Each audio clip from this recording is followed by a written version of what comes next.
सुप्रभात। अब हम अपने अध्ययन क्रम को आगे बढ़ाते हैं। तारापीठ के महामात्य शुकनाथ चंद्रापीठ को लक्ष्मी के स्वभाव के बारे में बता रहे हैं, उसकी विशेषताओं के बारे में कि किस प्रकार से वो चंचल होती है और कहीं पर भी स्थिर होकर नहीं रहती, चाहे व्यक्ति कितना ही संपन्न हो। जैसा कि आपने कल भी देखा कि वो कहते हैं कि ना तो उसे कुल परंपरा का ध्यान देती है, ना ही संस्कारों पर ध्यान देती है, ना ही धर्म का ध्यान रखती है, अर्थात किसी प्रकार के जो सद्गुण हैं वो लक्ष्मी अर्थात राजसत्ता को बांध कर रखने में समर्थ नहीं होते हैं। इसका स्वभाव चंचल है और निरंतर जहाँ भी वो अवसर देखती है वहाँ अपने को स्थापित कर देती है या उनके पास रहती है, किंतु इसके स्वभाव में स्थिरता कभी भी नहीं आती है। निरंतर चंचल बनी रहती है, एक जगह स्थिर होकर नहीं रहती। इसी बात को, इसी स्वभाव को आगे वो स्पष्ट कर रहे हैं। तो इस क्रम में वो कहते हैं, गंधर्व नगर लेखे पश्यत एव नश्यति, गंधर्व नगर की लेखा के समान। पश्यत एव नश्यति, देखते देखते, पश्यत एव देखते हुए ही नष्ट हो जाती है। यहाँ पे गंधर्व नगर की रेखा जब कहते हैं तो गंधर्व नगर हम मानते हैं, ऐसा कहा जाता है कि ये एक दृष्टि में भ्रम उत्पन्न होता है। हमें आकाश में एक नगर के आकृति दिखाई पड़ती है और जिस कारण से ऐसा लगता है कि मानो वहाँ पे पूरा का पूरा कोई एक साम्राज्य, पूरा का पूरा नगर वहाँ पे बसा हुआ है और क्षण भर में ही वो, क्योंकि वो वास्तव में तो है ही नहीं, क्षणांश में ही वो गायब भी हो जाता है। तो जो एक दृष्टि में भ्रम होता है एक प्रकार से, कि जिसके कारण हमें लगता है ऐसा है, पर अगले ही पल वो गायब हो जाता है, हमें दिखाई नहीं पड़ता, लुप्त हो जाता है, किंतु जितने पल या जिसने भी उसको देखा है उसे वो वास्तविक लगता है। तो ये एक मान्यता है ज्योतिष शास्त्र में कि गंधर्व नगर का दिखाई पड़ना या उस आकृति का दिखाई पड़ना आकाश में अमंगल या अशुभ का सूचक होता है और ये बाकायदा पूरा नगर के ही समान ये फैला हुआ दिखाई पड़ता है। तो यहाँ पर वो कह रहे हैं कि लक्ष्मी के लिए कि गंधर्व नगर लेखाई, वो उसकी तुलना किससे कर रहे हैं कि जिस प्रकार से गंधर्व नगर का वास्तव में अस्तित्व तो है ही नहीं, केवल एक भ्रम उत्पन्न होता है कि उसकी वो है, तो देखते ही देखते नष्ट होती थी। तो अभी हम जिसके पास हमें संपन्नता दिखाई पड़ रही, वैभव दिखाई पड़ रही है, दिखाई पड़ रहा है या सत्ता जिसके पास है, अगले ही क्षण वो उसके किसी और के पास चली जाएगी। अर्थात राजनीति में कुछ भी निश्चित नहीं है। इसको हम ये कह सकते हैं कि जैसा कि आजकल हम देखते हैं जो समकालीन राजनीति है उसमें हम किस प्रकार से सत्ता का हस्तांतरण होता है या किस प्रकार से सत्ता की प्राप्ति होती है, तो ये जो राजनीति के बारे में बात कही जाती है। और आपने फर्स्ट ईयर के अंदर नीति शतक पढ़ा, वहाँ पे बाबा भर्तृहरि भी यही कहते हैं, वारांगनेव, कि राजनीति जो है वारांगना के समान, वैश्या के समान होती है, अर्थात किसी की एक की होकर नहीं रहती। तो ये एक उस जो राजनीति में जिस प्रकार की उठापटक चलती है या उस सत्ता को प्राप्त करने के लोग जिस प्रकार की षड्यंत्र करते हैं, जिस प्रकार की नीतियाँ अपनाते हैं, तो हम राजनीति को राजलक्ष्मी कहते हैं या जो राज्य है उसको हम राजलक्ष्मी कहते हैं, सत्ता को, तो वो लक्ष्मी स्थिर होकर नहीं रहती। यहाँ पर ये भाव है और उसका कारण क्या बता रहे हैं, अद्यापि आरूढ़ मंदर परिवर्त आवर्त भ्रांति जनित संस्कारे परिभ्रमति। अद्यापि, आज भी, अद्य अपि, तो आज भी आरूढ़ मंदर परिवर्त, मंदर पर्वत मंदराचल पर या मंदराचल पर चढ़ी हुई, उसके घूमने से जो एक आवर्त, जो एक भंवर समुद्र में उत्पन्न होती है, उसमें घूमने के कारण उत्पन्न संस्कार वाली, अर्थात जब किसी चीज़ पे हम मान लो कि जो गोल घूमने वाला झूला है, इसको आप इससे समझ सकते हैं कि उस पर जब हम झूलते हैं तो उससे उतरने के बाद भी थोड़ी देर ऐसा लगता है कि हम घूमे जा रहे हैं। या ट्रेन में जिन बच्चों को चढ़ने का अनुभव है तो बहुत बार ऐसा लगता है कि हम उतरने के बाद भी उसी के अंदर ट्रेन में बैठे हुए हैं, हिल रहे हैं। तो इस प्रकार का जो अनुभव होता है उसको यहाँ पे लक्ष्मी, ये कथा आपको पहले ही बता चुके हैं कि लक्ष्मी समुद्र मंथन से उत्पन्न हुई है। समुद्र मंथन की कथा आप सबको पता है, पहले भी बता चुके हैं कई बार, और नहीं पता है तो अब आप इसको YouTube पे सर्च भी कर सकते हो। बहुत सारी चीज़ें आपके पास उस माध्यम से आपको मिल जाती हैं। तो मंदराचल पे, क्योंकि उसमें जिस पर्वत को मथानी बनाया गया था वो मंदर पर्वत था। उसमें वासुकी नाग को रस्सी बनाया था, नीचे उसकी जो कीली है उसके लिए कच्छप, जिसका हम कहते हैं कच्छप अवतार कहते हैं विष्णु का, कि उसको एक नीचे ताकि वो घूम सके, क्योंकि सीधे अगर हम जमीन के ऊपर या किसी सतह के ऊपर पर्वत को या किसी भी अगर हम रई घुमाते हैं तो वो उस पर सीधी सतह पर नहीं घूमेगी। अगर नीचे कीली लगी हुई है तो उसका जो आवर्तन है, घूमना है, बिलोना है, वो कार्य सुगमतापूर्वक होता है। तो यहाँ पर कह रहे हैं कि आरूढ़ मंदर पर्वत, तो आज भी ऐसा लगता है क्योंकि लक्ष्मी के स्वभाव में चंचलता विद्यमान है, यानी उससे प्रकट हुई उसके बाद लुप्त तो हुई नहीं है लक्ष्मी। तो ये निरंतर आरूढ़ मंदर पर्वत मंदराचल पर चढ़ी हुई, उसके घूमने से परिवर्त, उसके घूमने से उत्पन्न हुए आवर्त में घूमने के कारण, उसमें भ्रमण करने के कारण जो उसके आवृत्ति जनित संस्कार है, भ्रांति जनित, उसके भ्रमण से उत्पन्न होने वाला जो संस्कार है, भ्रांति यहाँ पे है भ्रमण से, उसके भ्रमण से उत्पन्न होने वाले संस्कार के कारण मानो घूमती ही रहती है। तो घूमने का कारण क्या है कि जो स्थिर नहीं रहती, कि आज भी वो चक्कर खाए ही जा रही है। ऐसा लग रहा है कि जिस मंथन क्रिया से वो उत्पन्न हुई है तो वो मंथन का जो भ्रम है, भ्रांति है, उसका जो भ्रमण का संस्कार है वो आज भी विद्यमान है। संस्कार आपको पता है यहाँ पे क्यों संस्कार का, संस्कार जनित, कि संस्कार व्यक्ति के अंदर बहुत गहरे बैठे रहते हैं। संस्कार का सामान्य अर्थ तो होता है संस्करण, शुद्धिकरण, परिष्कार, जिस अर्थ में हम षोडश संस्कारों को पढ़ते हैं। लेकिन जब हम इसको देखते हैं कि जो निरंतर होने वाले संस्कार, क्यों कहा है इनको कि निरंतर शुद्धिकरण की प्रक्रिया व्यक्ति के जीवन में चलती रहती है, उसका परिष्करण होता रहता है, परिमार्जन होता रहता है उन संस्कारों के माध्यम से, संस्कारों के माध्यम से, अर्थात जो समय समय पर जो क्रियाएं की जाती हैं तो उसका एक भाव उसके मन में स्थिर हो जाता है, उसके साथ कोई ना कोई क्रिया उसकी जुड़ जाती है, कोई ना कोई नियम के साथ वो बंध जाता है, चाहे वो लोक नियम हो, शास्त्रीय नियम हो, जिस प्रकार से भी उसका चलन है वो उस एक पूरे भाव को, उस पूरे जिस नियम के साथ बंधा उसको आत्मसात कर लेता है और उसका प्रभाव मृत्यु पर्यंत उसके जीवन पर रहता है। इसे ही हम संस्कार कहते हैं। जैसे गीली मिट्टी में यदि कोई हाथ या पैर क्योंकि भारी होता है तो उसकी जो छाप बनती है तो वो काफ़ी समय तक उसमें बनी रहती है। तो ये गहरी छाप का बनना यहाँ पे संस्कार अर्थ में आया है। तो कहते हैं कि उस संस्कार के कारण निरंतर घूमती रहती है। कमलनी संचरण व्यतिकर लग्न नलिन नाल कंटक शतेव न क्वचिदपि निर्भरम आबदनाति पदम।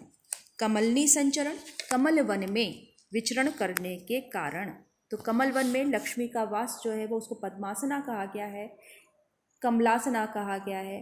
तो कमल पर, कमल जिसका आसन है या जो कमल पर विराजमान है, तो ऐसे कमलनी वन में विचरण करने के से लगे हुए, उसमें लग जाने के कारण, उसमें संपर्क से लगने वाले नलिन नाल कंटक, कमल नाल के जो छोटे छोटे कांटों से शता इव आहत हुई सी, उसके आघात के कारण घायल हुई सी, क्वचिदपि कहीं भी पदम निर्भरम ना आबदनाती, निश्चित होकर वो अपने चरण नहीं रखती, अपने पैरों को नहीं रखती। जैसे व्यक्ति का पैर यदि चोटिल हो जाए, उसमें तलुए में जख्म हो जाए, कांटा चुभ जाए, तो हम उस अंग को या उस हिस्से को हम पूर्ण रूप से ज़मीन पे नहीं रख पाते, वो हिस्सा उठ जाता है। जब किस प्रकार का कांटे चुभने का अनुभव हम सभी करते हैं अपने जीवन में, कभी झाड़ू की फांस लग जाए, कभी कोई कांटा चुभ जाए, खेत में आप सब काम करते हैं तो कांटा चुभने की जो अनुभव है कि फिर उस जगह की जो खाल है, जो हमारा त्वचा है, वो वहाँ पर आहत होने के कारण, चोटिल होने के कारण, क्योंकि जब कांटा लगा है तो निश्चय ही वहाँ से रक्तस्राव भी होगा और उस प्रकार का जो उसमें एक फूलापन आ जाता है, थोड़ा कठोर रहता है कि हम पूर्ण रूप से अपने सहज रूप से हम पद संचरण नहीं कर सकते, अपने पैरों को नहीं रख सकते। तो इसका कारण वो बता रहे हैं क्योंकि लक्ष्मी कमल में निवास करती है और कमल वन में भ्रमण करने से, उसमें निरंतर चलने से, उसके संपर्क से लगे हुए नलिन नाल कंटक, नलिन अर्थात कमल नाल के कंटक से आहत हुई से कहीं भी अपने चरणों को निर्भर होकर, निश्चिंत होकर नहीं रखती है। अति प्रयत्न विद्रतापि परमेश्वर ग्रहेषु विविध गंध गज गंडक मधुपान मत्तेव परिस्खलति। अति प्रयत्न विद्रतापि परमेश्वर ग्रहेषु, आधार क्या है यहाँ पे? ग्रहेषु। किसका घर? परमेश्वर। परमेश्वर परम ईश्वरा, अर्थात जो परमेश्वर हैं। यहाँ पर हम यदि कहें कि जो राजा हैं, परमेश्वर का अर्थ यहाँ पे है कि जो संपन्न व्यक्ति है, जो चाहे आर्थिक रूप से संपन्न है, चाहे वो अपने उसका समाज में विशिष्ट स्थान है, इस कारण उसका स्वामित्व है। तो परमेश्वर ग्रहेषु अर्थात बड़े बड़े राजाओं, महाराजाओं, संपन्न व्यक्तियों के घरों में अति प्रयत्न विद्रतापि, अत्यंत प्रयासपूर्वक पकड़े जाने पर भी, धारण किए जाने पर भी, विविध गंध गज गंड मधुपान मत्तेव, विविध गंध गजों के, जो उनके निवास में उत्तम श्रेणी के हाथी विराजमान रहते हैं, वहाँ उनके गंड स्थल से स्रवित होने वाले मदजल के कारण, उस मदजल का पान करने के कारण उन्मत्त हुई सी परिस्खलति, लड़खड़ा जाती है। तो ये कह रहे हैं कि अगर बहुत संभाल के उसको रखा है लक्ष्मी को, बड़े बड़े संपन्न व्यक्तियों के घरों में उसका पूरा सम्मान है, आदर सत्कार है, लेकिन फिर भी ऐसा लगता है जिस प्रकार से कोई स्त्री मदिरा का पान करके उन्मत्त हो जाती है, स्खलित हो जाती है, लड़खड़ा जाती है, वो अपना संतुलन नहीं बना पाती, उसी प्रकार से लक्ष्मी भी उन विविध उच्च श्रेणी के या उत्तम कोटि के हाथियों के गंडस्थल से निरंतर प्रवाहित होने वाले मदजल का पान करने के कारण उन्मत्त हो जाती है, लड़खड़ा जाती है। यहाँ पर आप देखिए कि कमल के साथ भी लक्ष्मी को हम देखते हैं, जो चित्र देखते हैं कमलासना कहते हैं, उसके साथ हाथियों को देखते हैं जो संपन्नता का प्रतीक है, वैभव का प्रतीक है। तो इन सब के संपर्क के कारण ही वो स्थिर नहीं रहती, तो उनका मज्जल का पान करने के कारण वो उन्मत्त हो जाती है, उसका जो नशा है उस पर हावी हो जाता है। इसे हम सामान्य भाषा में कहो कि उसका जो उन्माद है वो बढ़ जाता है। उन्माद होने पर, उन्मत्त होने पर वो स्वयं पर संतुलन नहीं बना पाती, नियंत्रण नहीं रख पाती और वहाँ से फिसल जाती है। अति प्रयत्न विद्रतापि पारुष्यम इव उपशिक्षितुम असि धारासु निवसति। पारुष्यम इव उपशिक्षितुम, उपशिक्षितुम तुमन प्रत्यय है, के लिए के अर्थ में आते हैं। उपशिक्षितुम सीखने के लिए, क्या सीखने के लिए? पारुष्यम, पारुष्य यानी कठोरता। परुष वचन आप सुनते, कठोर वचन, तो पारुष्यम उपशिक्षितुम, मानो, इव है यहाँ पे उत्प्रेक्षा है, तो मानो कठोरता का सीखने के लिए, शिक्षा पाने के लिए ही असि धारासु निवसति। असि धारासु तलवार की धारा में निवास करती है। यहाँ पे तलवार की धारा में निवास करने का अर्थ है कि जो वीर होते हैं वो अपने भुजबल से तलवार चलाते हैं, भुजा से चलाते, तो अपने भुजबल से वो लक्ष्मी को जीत लेते हैं, विजय प्राप्त कर लेते हैं।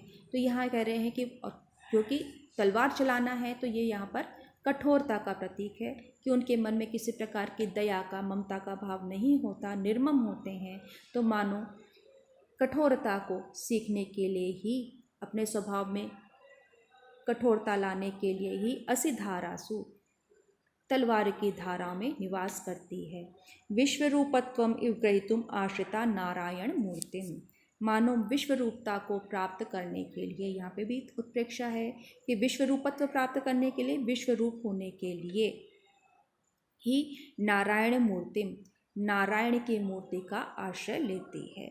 यहाँ पे नारायण मूर्ति का, नारायण कहते हैं विष्णु को, तो नारायण मूर्ति अर्थात विष्णु की मूर्ति का, अर्थात विष्णु के शरीर का उनके विग्रह का आश्रय लेती है, क्योंकि विष्णु पत्नी कही जाती है लक्ष्मी, तो इसलिए नारायण मूर्ति का आश्रय लेती है, अर्थात तो उनके आश्रय में रहती है।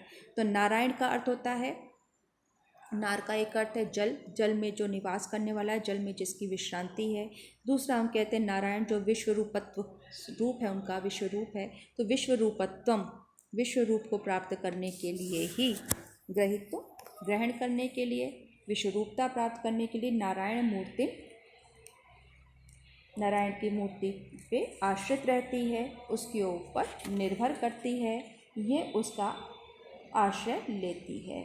तो यहाँ भगवान विष्णु का आलंबन लेना मानो वो विश्व रूपता को प्राप्त करना क्या, या उसको सीखने के लिए, या उस प्रकार का होने के लिए ही वो इस प्रकार से उनका आश्रय लेती है। यह हमें उस कथा की ओर भी संकेत मिलता है कि जब भगवान विष्णु ने वामन रूप धर करके राजा बलि के पास गए थे और उसने जब ये कहा कि जो चाहो मांगो, तो 3 पग भूमि मांग ली, तो राजा बलि को स्वयं पर अहंकार भी हुआ कि ये छोटा जो बौना है, वामन रूप, वामन यानी बौना, छोटे कद का, तो ये किसके 3 पग में कितनी सी धरती आएगी। लेकिन जब उसने कहा हाँ मांग लो, तो उन्होंने अपना विराट रूप धारण करके तीनों लोगों को नाप लिया। तो यहाँ पे पहले पग के अंदर उन्होंने पृथ्वी जो दान में ली थी, तो एक पृथ्वी पर, दूसरा पग जो है आकाश में, और तीसरा जब उसके सिर पर रखा तो उसको पाताल लोक में भेज दिया। तो उस 3 पगों ने पृथ्वी मंडल, आकाश और संपूर्ण इस भूमंडल को नाप करके अपना विश्व रूपत्व स्थापित किया था कि वो विष्णु जो है विश्व रूप है। विश्वली धातु जो है व्यापकता के अर्थ में भी इसका एक अर्थ लिया जाता है कि जो व्याप्त है, संपूर्ण जगत में व्याप्त है, तो यानी विश्व रूप है। तो यहाँ उसी अर्थ में वो कहते हैं कि मानव विश्व रूपत्व धारण करने के लिए, संपूर्ण जगत में अपने प्रभाव को बनाने के लिए, अपने को स्थापित करने के लिए वो नारायण मूर्ति का आश्रय लेती है, अर्थात विष्णु पत्नी बनी है, उनका आश्रय में रहती हैं। अप्रत्यय बहुला च दिवसांत कमलमेव समुचित मूल दंड कोश मंडलम अपि मुंचति भूभुजम।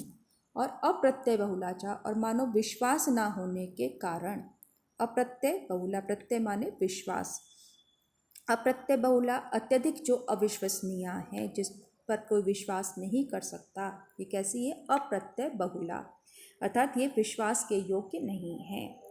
क्यों, दिवसांत कमलम एव, जिस प्रकार से दिवसांत कमल को, दिवसांत अर्थात सायंकालीन, दिवस का अंत, तो दिवस का अंत अर्थात सायंकालीन कमल के समान, क्या कमल, समुपचित मूल दंड कोश मंडलम, जिसका मूल भाग, दंड भाग और कोश मंडल विकसित हो गए हैं, पूर्णता को प्राप्त हो गए हैं।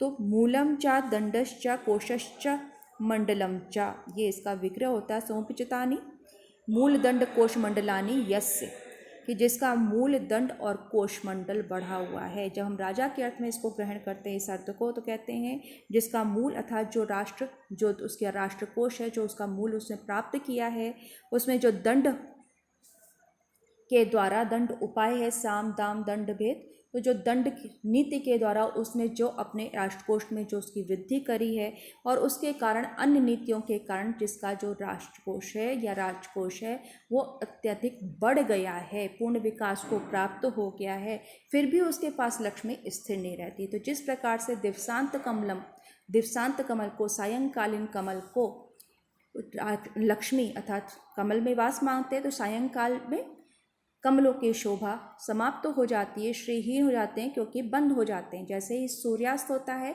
कमल कोश बंद होने लगते हैं, तो वो अपने पूर्ण वो जो कली आकार धारण कर लेते हैं, कोश बंद हो जाते हैं, संपुटित रूप में हो जाते हैं। तो इसलिए वो कह रहे हैं कि उस समय वो उसकी श्री जो, जब वो खिले होते तो पूर्ण वैभव होता, उनका पूर्ण श्री के साथ विद्यमान होते पूरे दिन। तो यहाँ उसी वो कह रहे हैं कि वो जो पूर्ण रूप से खिले हुए, पूर्ण विकास को प्राप्त होने पर भी उस कमल को छोड़ देती है सायंकाल, उसी प्रकार से राजलक्ष्मी भी, राजा जिसका जो राजकोष है वो सब प्रकार से विकास को प्राप्त हो गया है, लेकिन फिर भी उसका परित्याग कर देती है। तो यहाँ पर उसका जो ये रूप है, जो उसका स्वभाव है, तो उस स्वभाव का कारण उसके लिए उन्होंने कुछ पौराणिक दृष्टांतों के माध्यम से उसको बताया है, जिससे हमें बाण का जो पौराणिक ज्ञान है, जो उनका ज्योतिष शास्त्र संबंधी ज्ञान है, जो उनका शकुन शास्त्र का ज्ञान है, और उसके साथ साथ अलंकारों का प्रयोग करने में जो सिद्धहस्त हैं, जो स्वाभाविक रूप से यहाँ पर उत्प्रेक्षा भी आ रहा है, अतिशयोक्ति भी आ रहा है, क्रियोत्प्रेक्षा भी है। इस प्रकार से विविध अलंकारों का जो उन्होंने यहाँ सफल प्रयोग किया है, उसका भी हमें दर्शन होता है, उससे भी हमारा परिचय प्राप्त होता है कि किस प्रकार से सहज रूप में यहाँ पर बाण ने सीधे सीधे पौराणिक आख्यानों को भी इसके माध्यम से प्रकट करते हुए अपनी बात कह रहे हैं, लक्ष्मी के संचल स्वभाव को बता रहे हैं। अब हम आगे का पैराग्राफ देखते हैं, 10वां पैराग्राफ देखते हैं। तो ये कहते हैं लते विटपकान अध्यारोहति। उसी क्रम में आगे कर रहे हैं कि लता के समान विटपकान अध्यारोहति, विटपकों का पर चढ़ती है, अध्यारोहति अधि आरोहति, उस पर चढ़ती है। आप सबको पता है कि लता वृक्ष का आश्रय लेती है, उस पर चढ़ जाती है, या किसी ऊंची स्थान से उसको बांधा जाता है, चढ़ती है। तो समान रूप से जो स्वाभाविक रूप से चढ़ती किसी वृक्ष के पास में है, तो उसकी शाखाओं का आश्रय लेकर वो फैलती है। तो यहाँ वो कह रहे विटपकान के दो अर्थ होते हैं। विटप का एक अर्थ तो होता है शाखा, और दूसरा अर्थ होता है जो लंपट व्यक्ति है।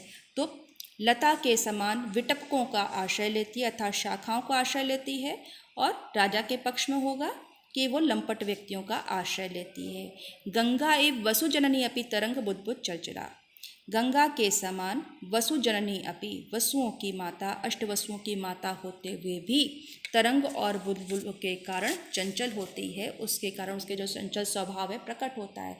समानता जो नदी का प्रवाह है शांत होता है, जब उस स्वाभाविक गति से वो चलती है वो, तो वहाँ पर उसमें किसी प्रकार की चंचलता नहीं होती। लेकिन जहाँ पर उसको अवकाश मिलता है तरंगों के माध्यम से अपने विस्तार को दिखाने का, उसमें जो एक चंचलता लहरों से उत्पन्न हो जाती है, बुलबुले उसके प्रकट होते हैं, तो वो उस नदी का जो प्रवाह है उसमें चंचलता उत्पन्न होती है। तो उसी प्रकार से वसु जननी अपि, वसुओं की माता होते हुए भी गंगा जिस प्रकार से अपनी तरंग और बुलबुलों के कारण चंचल होती है, उसी प्रकार से लक्ष्मी भी चंचल होती है, उसमें भी लहरें आती रहती है, उसका स्वभाव स्थिर एक जैसा प्रवाह नहीं बना रहता। यहाँ हमें उस कथा की ओर संकेत मिलता है महाभारत की, जहाँ पे बताया है कि जो गंगा है वो उसने स्त्री रूप में उसने महाराज शांतनु से विवाह किया था, किंतु जब विवाह के लिए शांतनु ने प्रस्ताव रखा था तब गंगा ने कहा था कि मुझे आप किसी भी काम से रोकेंगे नहीं, कोई प्रश्न नहीं पूछेंगे, मैं जो भी करूं, अर्थात मैं जो भी कार्य करूं उसके लिए आप मुझसे प्रश्न नहीं करेंगे। और धीरे धीरे करके उनके 7 पुत्र होते हैं, तो जब भी वो पुत्र उत्पन्न होता था गंगा उसको जा कर के अपने प्रवाह में छोड़ देती थी, नदी में बहा देती थी। शांतनु चुपचाप देखते रहे, लेकिन क्योंकि उन्होंने वचन दिया था कि मैं उससे कोई प्रश्न नहीं करूँगा गंगा से। लेकिन जब वो अपने 8वें पुत्र को प्रवाहित करने के लिए जाने लगती हैं तो शांतनु से नहीं रहा जाता है, और वो पूछ बैठते हैं कि भाई ये तुम क्यों कर रही हो। तो गंगा उस पुत्र को छोड़ करके और स्वयं देवलोक गमन कर जाती हैं। और यही पुत्र जो उनका 8वां पुत्र था, वो कहते हैं कि ये अष्टवसुओं को शाप था जिसका मुझे शाप मुक्त करना था मेरे पुत्र रूप में उत्पन्न करके। तो 7 को मुक्त हो गए, पर 8वें जो भीष्म के रूप में प्रसिद्ध हुए वो 8वें वसु थे, और उनको छोड़ करके वो चले थे। तो यहाँ हमें एक छोटे से शब्द के द्वारा, एक वसु जननी अपि, इस एक पद के द्वारा हम उस संपूर्ण, जो उसको नहीं जानता है उसको ये जानना चाहिए इस कथाओं का, तो उसके माध्यम से हमारा जो महाभारत या अन्य जो उपजीविका हैं या जिनके ऊपर हमारी या अपने पुराणों का ज्ञान है, उसकी ओर भी हमें बाण संकेत करते चलते हैं। यदि हमें ये कथा नहीं पता है तो निश्चय ही हम इसका जो गांभीर्य है या उसका अंदर जो बात वो कहना चाहते हैं बाण, वो उस रूप में हम ग्रहण नहीं कर पाते हैं। दिवसकर गति प्रकटित विविध संक्रांति, दिवसकर सूर्य दिनकर, तो दिनकर की गति के समान विविध संक्रांति, अर्थात विविध राशियों में अपने संक्रमण को प्रकट करती है। आप सब जानते हैं यहाँ भी उनका ज्योतिष ज्ञान या जो नक्षत्रीय ज्ञान है वो प्रकट हो रहा है कि हम जानते हैं कि सूर्य जो है वो 12 राशियों में संचरण कर 12 राशियाँ मानी जाती हैं, उन 12 राशियों में वो संचरण करता है और जब एक राशि से दूसरी राशि में जाता है तो वो संक्रांति काल कहलाता है। और जो संक्रांति जिसे हम देखते हैं, जो मकर संक्रांति, तो मकर राशि में जो प्रवेश करता है 14 जनवरी 15 जनवरी को जो मनाई जाती है, उसकी एक निश्चित तिथि है। तो उसके माध्यम से हमें पता लगता है कि यहाँ पर उनका ज्योतिष शास्त्र या खगोलीय जो उसमें जो नियम है उनके प्रति भी उनका जो ज्ञान है उसको इन्होंने यहाँ पर बड़े ही सुंदर रूप में प्रकट किया है कि तो यहाँ पे सूर्य को हम तेजस्वी मानते हैं, है ना। उसके अंदर हम किसी तेज से ही हमेशा जोड़ते आए हैं, विकास करने वाला है। अज्ञान को हम तम को हरने वाला है, तो कहते हैं अज्ञान को दूर करने वाला है। उसी रूप में हम गायत्री जो मंत्र है उसको ग्रहण करते हैं, जो सविता देवता का मंत्र है। लेकिन यहाँ पर वो कह रहे हैं सूर्य का एक विविध दूसरा रूप वो कह रहे हैं कि जिस प्रकार से सूर्य विविध राशियों में संक्रमण करता है, उसमें गति करता है, उसी प्रकार से लक्ष्मी भी विविध पुरुषों में या विविध राजाओं में विविध स्थानों पर भ्रमण करने वाली है, संक्रमण करने वाली है, अर्थात उसके अंदर गति करने वाली है। पाताल गुहेव तमो बहुला, पाताल गुफा के समान तमो बहुला, तम बाहुल्य वाली। तो जो गुफा है वो अंधकारमय होती है, अंधकार युक्त होती है। तो इसका यहाँ पर वही कह रहे हैं कि पाताल गुहे, पाताल गुहा क्या, क्योंकि जो पृथ्वी लोक के भी नीचे पाताल लोक है तो वो सबसे अंतिम है पाताल, और वहाँ पर किसी प्रकार का प्रकाश नहीं पहुँचता है। तो तमो बहुला, तम बाहुल्य वाली, अंधकार बाहुल्य वाली पाताल गुहा के समान होती है।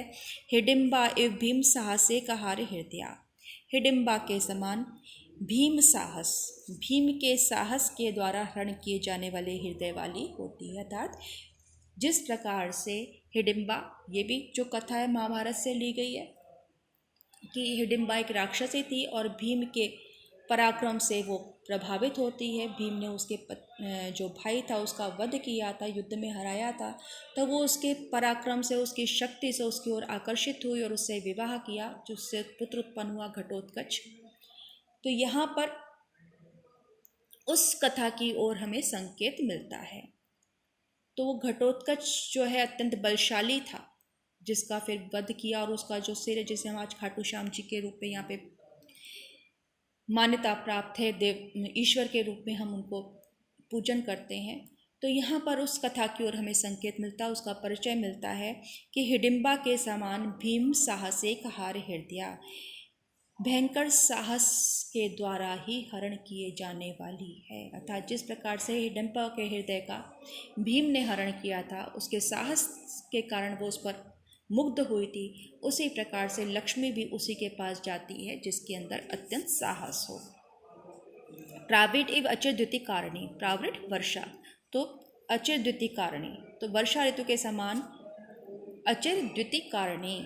अचिर कहते हैं शीघ्र, तो शीघ्रता से क्या है, जो बिजली चमकती है क्षणांश को ही दिखाई पड़ती है। तो यहाँ उसी ओर संकेत मिलता है कि अचिर द्युति कारणी बिजली को उत्पन्न करने वाली होती है, कारणी उसको उत्पन्न करने वाली होती है।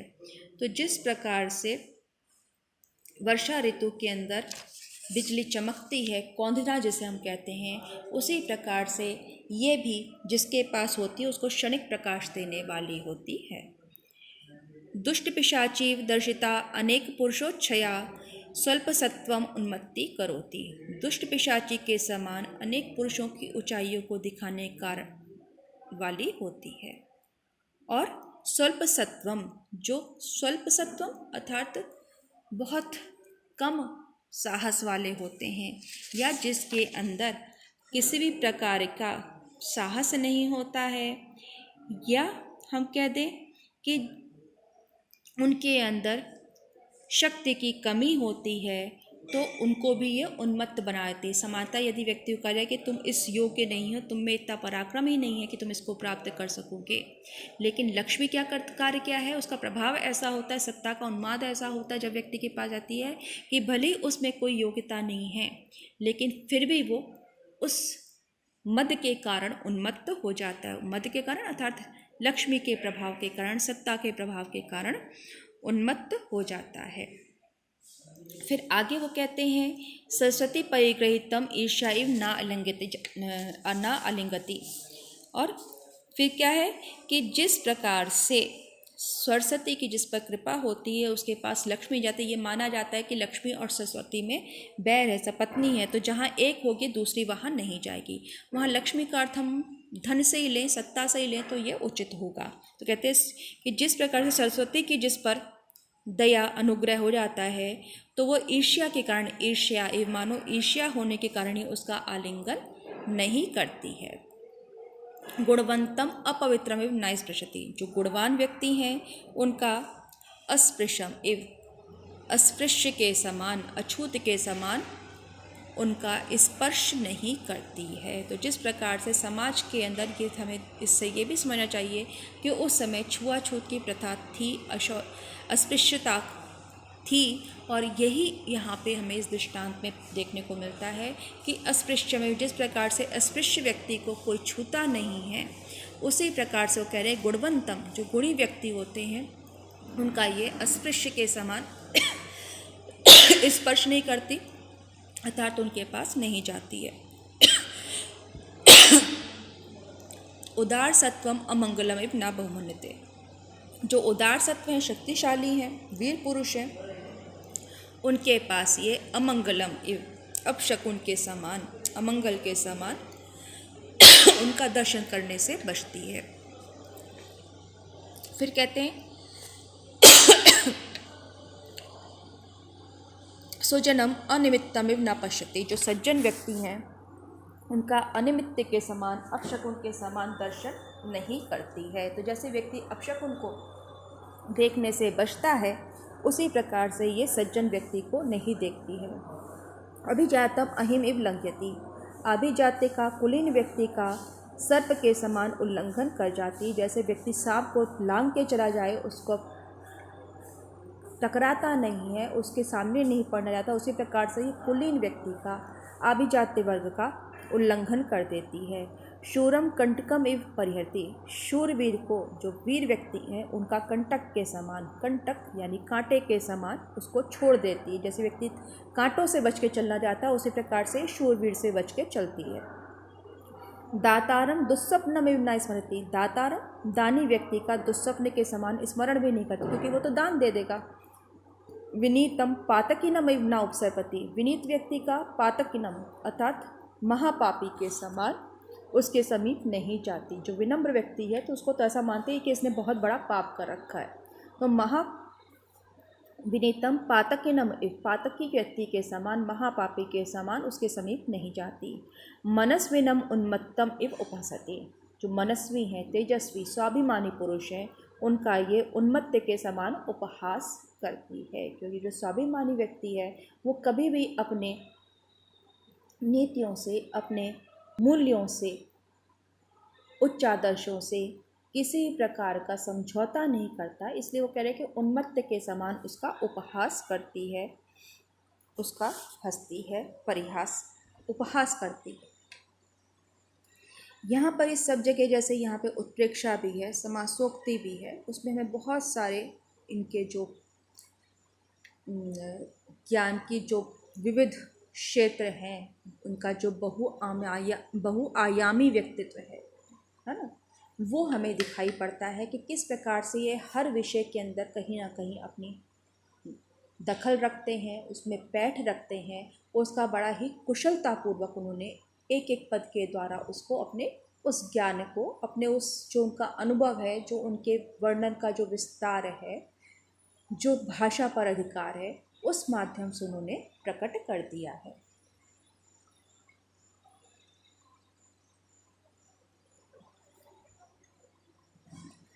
अब यहाँ पर उसका जो किस प्रकार से गुणी व्यक्तियों का, या जो बहुत उच्च आदर्श वाले व्यक्ति हैं उनके पास लक्ष्मी टिक नहीं पाती, उन सब बातों को यहाँ पर बताया गया है। अब आगे कहते हैं परस्परम विरुद्धम चा इंद्रजालम इव दर्शन्ति प्रकटयति जगति निजम चरित्रम। निजम चरित्रम, अपने चरित्र को, उसका जो स्वभाव है उसको वो जगति संसार में, परस्परम विरुद्धम चा, परस्पर विरुद्ध अर्थात एक दूसरे के जो निरंतर विरोधी हैं, इस प्रकार मानो माया जाल सा प्रकट करती, अर्थात स्वभाव में जैसे कोई विरोधी बातें युगपत एक साथ नहीं हो सकती, लेकिन यहाँ पर वो कहती है कि वो उसका जो चरित्र है, उसका जो स्वभाव है, उसको वो बिल्कुल अपने परस्पर विरोधी सा प्रकट करते हुए अपने माया जाल का वो प्रदर्शन करती है, दिखलाती है कि जो बातें हमें लगता नहीं कि एक साथ संभव है, कैसे है, तो उसको कहते हैं तथा ही सततम ऊष्माणं जनयन्ति अपि जाड्यम उपजनयति। निरंतर ऊष्माणम उपजनयन्ति अपि, निरंतर ऊष्मा को प्रकट करते हुए, उत्पन्न करते हुए भी जाड्यम उपजनयति, जड़ता को प्रकट करती है, उत्पन्न करती है। अब यहाँ पे ऊष्माणम जनयन्ति अर्थात जो हम कहते हैं धन की गर्मी है, पैसे की गर्मी है, सत्ता की गर्मी है, उसकी जो ऊष्मा होती है गर्माहट से, कि उसका जो हमें तापमान बढ़ा होता है तो व्यक्ति के व्यवहार में अंतर आ जाता है। तो कह रहे हैं कि निरंतर ऊष्माणम जनयन्ति अपि, ऊष्माणम अर्थात गर्मी को, ताप को उत्पन्न करती हुई भी जाड्यम, जाड्यम का एक अर्थ होता है जड़ता, उसको हम शीतलता से ले सकते हैं, दूसरा अर्थ शीतलता को प्रकट करती है अर्थात जड़ता को, दूसरा अर्थ हम लेते हैं मूर्खता से, अज्ञान से। तो व्यक्ति का जो मन है उसके प्रभाव से, लक्ष्मी के सत्ता के प्रभाव से, उसका जो मन है, उसका जो बुद्धि है, उस पर पर्दा पड़ जाता है, आवरण पड़ जाता है, वो मुग्ध हो जाता है। तो यहाँ पर कह रहे हैं कि निरंतर ऊष्मा को संचार करती हुई भी जड़ता को प्रकट करती है। तो जड़ता अर्थात अज्ञानता को, अविवेकशील स्वभाव को उत्पन्न करती है। उन्नतिम आदधानापि नीच स्वभावताम आवेश करोति। उन्नतिम आदधानापि, उन्नति अर्थात उन्नति उत्कर्ष के शिखर पर पहुंचाकर भी उसको नीच स्वभावता को प्रकट करती है, आविष्कार करती है, अर्थात उसके स्वभाव में नीचता का प्रकट कर देती है, उत्पन्न कर देती है। तो लक्ष्मी जो है वो उच्च शिखर पर पहुंचाकर भी, अर्थात उसको आर्थिक रूप से संपन्न करके भी, सामाजिक रूप से उसका समाज में उच्च स्थान बना करके भी उसको अवनति के गर्त में दिखा देती है। तोय राशि संभवापि तृष्णाम संवर्धयति। तोय राशि अर्थात समुद्र तनिया होने पर भी, जल में उत्पन्न होने पर भी तृष्णा का संवर्धन, प्यास को बढ़ाती है। समानता हम मानते हैं कि उत्पत्ति यदि जल से है तो वो व्यक्ति के अंदर तृष्णा का संचार नहीं करेगी, पिपासा को शांत करने वाली होगी, लेकिन ये जिसके पास रहती है उसकी तृष्णा, मृग तृष्णा और भी बढ़ जाती है। उसकी धन संग्रह की, धन के साथ साथ पद संग्रह की या उच्च स्थान प्राप्त करने की जो उसकी तृष्णा है, प्यास है, वो निरंतर बढ़ती चली जाती है। ईश्वरताम दधानापि अशिव प्रकृतित्वम आतनोति। ईश्वरत्व को ध्यान करते हुए भी अशिव प्रकृति अर्थात अमंगल स्वभाव का विस्तार करती है। ईश्वरता अर्थात लक्ष्मी को हम ईश्वर कहते हैं, स्वामित्व उसका होता है। तो यहाँ पर वो कह रहे हैं कि ईश्वरताम दधानापि, ईश्वरत्व का धारण करने पर भी वो अशिव स्वभावताम, अशिव स्वभाव को प्रकट करती है, उसका विस्तार करती है। बलोपचय आहरंती अपि लघिमानम आपादयति। बलोपचय, बल का उपचय करती हुई, बल यानी शक्ति, पराक्रम, तो पराक्रम को बढ़ाती हुई भी लक्ष्मी मनुष्य को, व्यक्ति को अकिंचनता, उसको कृपण बना देती है, उसको निरीह बना देती है। लघिमानम आपादयति, उसको लघु अर्थात छोटा बना देती है। अमृत सहोदरापि, अमृत सहोदरा होने पर भी, अमृत की बहन होने पर भी कटुक विपाका, कड़वे परिणाम वाली होती है। तो जिस प्रकार से अमृत को हम मान के चलते हैं कि अमृत का जो स्वाद है वो मीठा है एक समान, क्योंकि हम उसको विष तो हो नहीं सकता, कड़वा नहीं हो सकता, नहीं तो उसके लिए इतनी लालसा क्यों हो। तो अमृत सहोदरापि, क्योंकि समुद्र से उत्पत्ति, उसी से समुद्र मंथन से अमृत भी निकला, उसी समुद्र मंथन से लक्ष्मी भी निकली है। तो अमृत सहोदर दोनों भाई बहन हैं, जैसा हमने पहले पढ़ा कि अपने साथ रहने के परिचय के कारण उनसे एकांत में अपना मन बहलाने के चिन्ह स्वरूप लेकर प्रकट हुई, जो हमने पहले जो पैराग्राफ पढ़े हैं, अनुच्छेद पढ़े हैं, उसमें पढ़ा है। तो कह रहे अमृत सहोदरापि, अमृत की बहन होते हुए भी कटु विपाक वाली होती है, कड़वे स्वभाव वाली होती है, कड़वे परिणाम वाली होती है, अर्थात अंत में दुख ही सहन करना पड़ता है। विग्रहवती अपि अप्रत्यक्ष दर्शना, विग्रहवती होते हुए भी, विग्रह यानी शरीर, तो शरीरधारी होते हुए भी अप्रत्यक्ष दर्शना, स्पष्ट दिखाई नहीं पड़ती, हमें आंखों से दिखाई नहीं पड़ती, सामने शरीर तो धारण करा हुआ है, अर्थात विग्रहवती होते हुए भी, विग्रह धारण करते हुए भी अप्रत्यक्ष दर्शना, इसको स्पष्ट रूप से देख नहीं सकते। पुरुषोत्तम रतापि खलजन प्रिया, पुरुषोत्तम में अनुराग होने पर भी, पुरुषोत्तम अर्थात विष्णु के लिए पुरुषोत्तम नाम आता है, तो पुरुषोत्तम अर्थात विष्णु की अर्धांगिनी होते हुए भी, उसमें अनुरक्त होते हुए भी खल जनप्रिया, दुष्टों की प्रिय होती है। तो यहाँ पर इसका जो स्वभाव है परस्पर विरुद्ध, उसका जो एक स्वरूप दिखाई पड़ता है और व्यवहार में जो सत्ता के रूप में अंतर दिखाई पड़ता है, तो ये परस्पर विरोधी स्वभाव उसका प्रकट हो रहा है। तो रेणुमयी स्वच्छम अपि कलुषी करोति, रेणुमयी सी, धूल धूसरित सी, धूल में लिपटी हुई सी, ये स्वच्छम अपि, स्वच्छ निर्मल स्वभाव को में भी कालुष्य उत्पन्न कर देती है। साथ में हम यहाँ पे कह सकते हैं कि रेणुमयी, रेणु यानी रज, रज यानी जो प्रकृति के जो 3 गुण हैं जिनसे साम्यावस्था प्रकृति कहलाती है, सत्व रज और तम, और रज जो है वो उसके अंदर चंचलता होती है, क्योंकि सृष्टि उसी से होती है, रजोगुण के कारण होती है। तो यहाँ पर वो कह रहे हैं कि रेणुमयी अपि, रजोगुण की प्रधानता होने के कारण लक्ष्मी जो मुक्त पुरुष हैं उनको भी कालुष्य से, उनके भी आंखों पर पर्दा डाल देती है, उनको मलावृत कर देती है। या दूसरा इसका हम कह सकते हैं कि जिस प्रकार दर्पण पे धूल जम जाए तो हमें जो बिंब है वो साफ दिखाई नहीं पड़ता, क्योंकि उसमें तो प्रतिबिंब बन होता है, तो बिंब साफ नहीं दिखाई पड़ता क्योंकि धूल की परत बीच में जमी हुई है। तो उसी प्रकार से जो सात्विक प्रकृति के लोग हैं, जो सात्विक प्रकृति के पुरुष हैं, उनको मालिन्य युक्त कर देती है। तो यहाँ पर जो उसका स्वभावता है, उसमें जो परस्पर विरोधी हमें गुण दिखाई पड़ रहे हैं, एक दूसरे से हमें ऐसा आपातता प्रतीत होता है कि ये दोनों भाव विरुद्ध हैं, लेकिन उसके यहाँ पर एक साथ जो हम वर्णन पढ़ते हैं उससे लगता है कि वास्तव में जब व्यक्ति के पास सत्ता आती है, इसका हमें प्रभाव कैसे दिखाई पड़ता है कि जो समाज के अंदर धनी मानी व्यक्ति होते हैं, उनमें से हम देखते हैं यदि उस पर रिसर्च करें, उसका आकलन करें, तो बहुत कम ऐसे होते हैं जो धन आने पर, पद प्राप्त होने पर, उच्च स्थान प्राप्त होने पर, या समाज में अपना एक, जिसे हम कहते हैं कि ऊपरी वर्ग में अपनी पैठ बना लेने पर, उस स्थान पर पहुंचाने पर भी अपने स्वभावगत विनम्रता को बनाए रखें, अर्थात वो स्वाभाविक रूप से विनम्र बने रहें। एक प्रदर्शन होता है तो प्रदर्शन नहीं करें, लेकिन उनके स्वभाव में किसी प्रकार का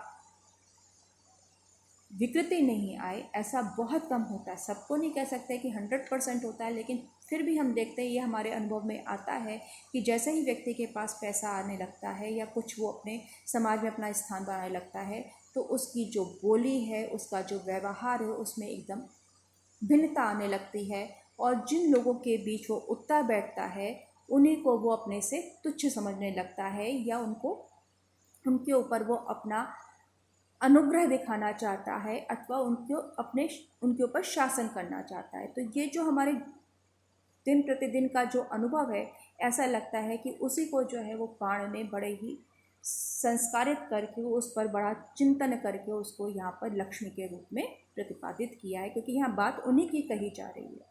जब हम ये पूरा वर्णन पढ़ रहे हैं, शुकनाथ बता रहा है यहाँ पर कि लक्ष्मी की क्या क्या विशेषताएं होती हैं, उसका स्वभाव कैसा होता है, उसकी प्रकृति कैसी होती है, और उसका प्रभाव व्यक्ति के ऊपर क्या पड़ता है। तो यहाँ हम देखते हैं कि जो व्यक्ति का जो क्रमिक, जो उसके पास अभी तक कुछ नहीं है और उसको अचानक सत्ता प्राप्त हो जाए, धन प्राप्त हो जाए, वैभव प्राप्त हो जाए, तो वो उसको पचा नहीं पाता है, उसमें सहज नहीं बना रहता है।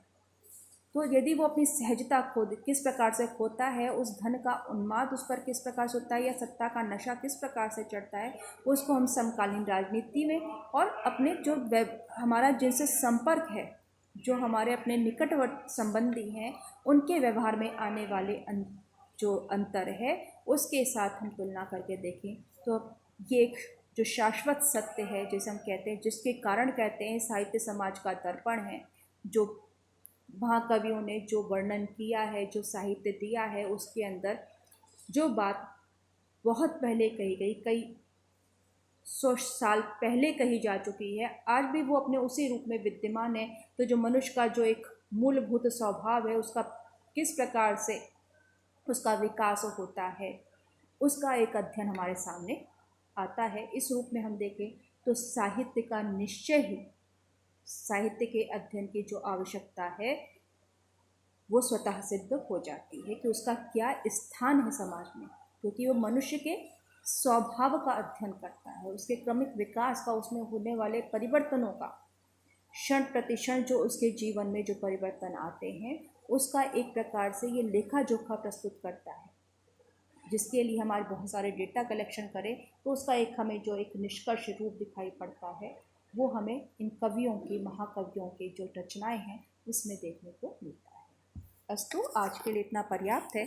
अब इसके पश्चात हम आगे की क्लास कल अटेंड करेंगे। धन्यवाद।